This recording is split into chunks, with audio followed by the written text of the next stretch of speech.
Hello guys, bersama saya lagi dalam Alright Nompot Channel. Pembangkang hari ini tidak habis-habis mempersoalkan dan mengatakan belanjawan Malaysia Madani 2025 ini tidak konklusif lah. Ya, banyak kelemahan lah, banyak perkara yang tidak masuk lah. Itu antara persoalan yang diberi oleh ahli-ahli parlimen daripada PAS dan juga Bersatu Perikatan Nasional, seakan-akan mereka lah yang terpaling bijaksana dan sebagainya. Dan rakyat hari ini, warganet pula bertanya kepada pihak pembangkang, di manakah bajet bayangan? Ya, kerana mereka mengatakan mereka lah seolah-olah yang terpaling bijak sini dan sebagainya. Adakah pembangkang hari ini menjadi bayangan sahaja yang sepatutnya tidak pun berada di Dewan Rakyat kerana standard dan bahasan yang diberikan oleh mereka ini ya tidak mencapai standard, melainkan bermain politik, ya menghasut, menfitnah dan sebagainya. Jadi sahabat semua, hari ini YB Rafizi Ramli memberikan persoalan kepada pemimpin-pemimpin daripada Perikatan Nasional ini, di manakah belanjawan bayangan mereka. Jadi tanpa membuang masa sahabat semua, ayo kita tonton bersama ucapan ataupun kenyataan terkini ya daripada YB Rafizi Ramli. PN tak boleh bentangkan belanjawan bayangan kerana tak ada angka sebab bukan jadi kerajaan. Rakyat tanya kenapa pembangkang tak bentang belanjawan bayangan. PH dulu masa jadi pembangkang, tiap-tiap tahun bentangkan belanjawan bayangan. Saya dalam pasukan awal yang menyediakan belanjawan bayangan PH sebelum disambung oleh beberapa ahli parlimen yang lain. Macam mana pembangkang boleh menyediakan belanjawan bayangan sedangkan tak ada angka? Ni tips kepada Fadli Syahari, Razi Jidin. Ni semua ni akan jadi menteri kalau PN cukup jumlah ni. Dan Shahinomics, satu-satunya ahli parlimen yang nama media sosialnya adalah ekonomi. Angka-angka ini diperolehi dari pelaporan rasmi yang dibentangkan di parlimen setiap tahun. Ada 4 laporan yang dibentangkan oleh kerajaan yang menjadi asas kepada angka-angka kepada belanjawan bayangan. 1. Tinjauan ekonomi tahunan yang memberi gambaran menyeluruh keadaan ekonomi negara. Kedua, tinjauan fiskal dan hasil kerajaan persekutuan yang memberi gambaran menyeluruh kedudukan kewangan negara. Ketiga, anggaran perbelanjaan persekutuan yang memberi gambaran menyeluruh perbelanjaan dan tanggungan negara. Dan keempat, senarai perjawatan yang memperincikan jumlah perjawatan seluruh agensi kerajaan yang menjadi tanggungan kerajaan persekutuan. Keempat-empat dokumen ini yang dibentangkan setiap tahun akan menjadi asas untuk membuat anggaran dan unjuran dalam menghasilkan belanjawan bayangan. Kita boleh menggunakan dokumen bagi belanjawan 2024 yang dibentangkan tahun lepas untuk membuat unjuran bagi tahun 2025. Contohnya begini, jika pertumbuhan ekonomi bagi 2024 diramal 4 hingga 5% tahun lepas dan itu memberi hasil X bilion dalam cukai pendapatan, Y bilion dalam cukai tidak langsung dan sebagainya, jika pertumbuhan ekonomi bagi 2025 pula diramal antara 4.5 ke 5.5%, kita boleh unjurkan pertambahan hasil kerajaan dengan sewajarnya. Jika kita tahu pula unjuran hasil bagi tahun 2025 berdasarkan ramalan pertumbuhan ekonomi dan kita mahu buat hutang baru 10% lebih rendah berbanding tahun sebelumnya, itu membolehkan kita menetapkan jumlah perbelanjaan di dalam belanjawan. Selepas itu kita agihkan mengikut kepentingan dalam bidang ekonomi, sosial, keselamatan dan kepada kementerian-kementerian kerana kita tahu unjuran tanggungan gaji. Macam inilah kami berjaya hasilkan belanjawan bayangan setiap tahun sebelum ini.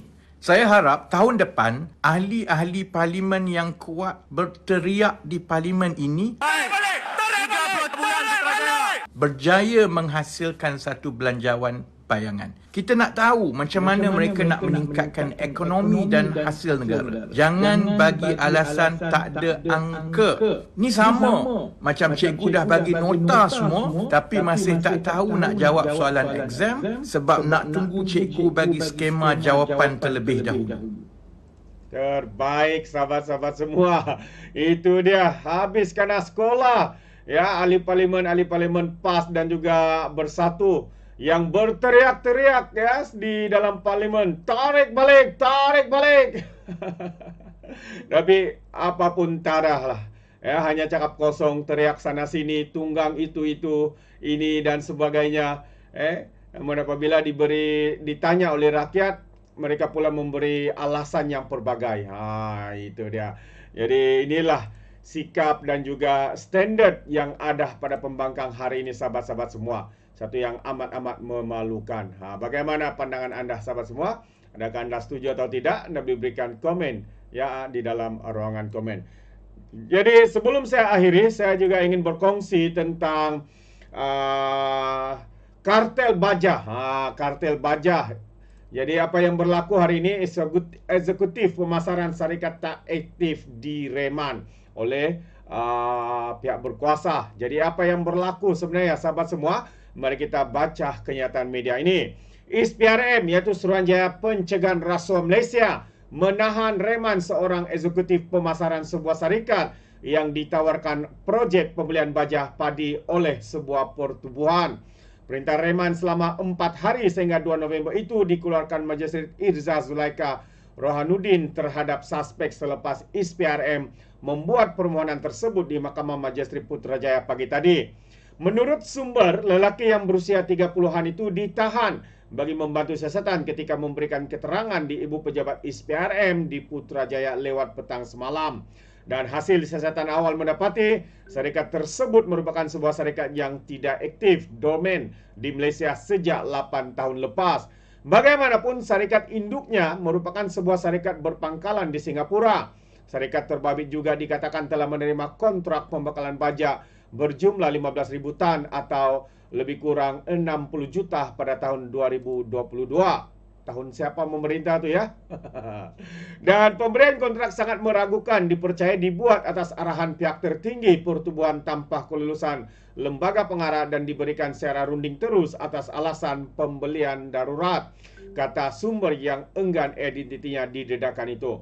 Jadi perkara ini berlaku, sahabat semua, kalau kita lihat pada tahun 2022. Ketika itu siapa kerajaannya? Siapa lagi kalau bukan PAS dan juga Bersatu Perikatan Nasional. Dan rundingan ini diberikan secara terus ya ketika darurat diisytiharkan. Siapa yang isytihar darurat? Siapa lagi kalau bukan Kerajaan Perikatan Nasional. Jadi semalam Malaysia kini melaporkan SPRM melancarkan siasatan terhadap kartel yang terlibat dalam pengedaran dan pembekalan baja untuk tanaman padi. Jadi menurut SPRM, ia adalah sebahagian daripada projek kerajaan bernilai 1.8 bilion. 2 hari lalu, satu sumber mendakwa SPRM telah mengunjungi beberapa premis di sekitar Kuala Lumpur untuk tujuan siasatan. Ketika dihubungi, Ketua Pesuruhjaya SPRM Azam Baki mengesahkan siasatan dan tidak menolak kemungkinan beberapa suspek lain akan ditahan untuk membantu siasatan. Sementara itu, sumber berkata kontrak bernilai 60 juta ringgit diberikan atas nama syarikat yang telah tidak aktif sejak 8 tahun lepas. Itu amat mencurigakan. Begitu juga keputusan yang dibuat secara tergesa-gesa atas nama pembelian kecemasan, katanya. Dan menurut sumber itu, kes berkenaan disiasat di bawah Seksyen 16, 18 dan 23 Akta SPRM 2009. Jadi ini semuanya berlaku ketika kerajaan Melayu Islam PAS Bersatu, sahabat-sahabat semua, iaitu Perikatan Nasional. Dan pada tahun 2022, dan tender ini juga diberikan secara terus atas alasan kononnya karena kecemasan, karena darurat dan sebagainya. Jadi nampaknya semua ini satu demi satu telah terbongkar, dan ini sebenarnya memberikan kerugian ya kepada petani-petani padi khususnya, kerana mungkin ya baja itu dinaikkan harga kerana ada kartel yang kontrol dan sebagainya, menaikkan harga dengan sesuka hati dan sebagainya. Jadi yang menjadi mangsah keadaan itu adalah petani-petani, pesawat-pesawat dan sebagainya. Jadi apa pandangan anda, sahabat semua? Anda boleh berikan komen di dalam ruangan komen. Jadi terima kasih, izinkan saya untuk mengundurkan diri, dan seperti biasa peribahasa mengatakan, tapapun kangkap, 2 ton keinginan. Dalam bahasa Melayunya, tepuk dada, tanya selera. Sekian saja daripada Alright Nampak Channel. Kita berjumpa lagi. Bye-bye.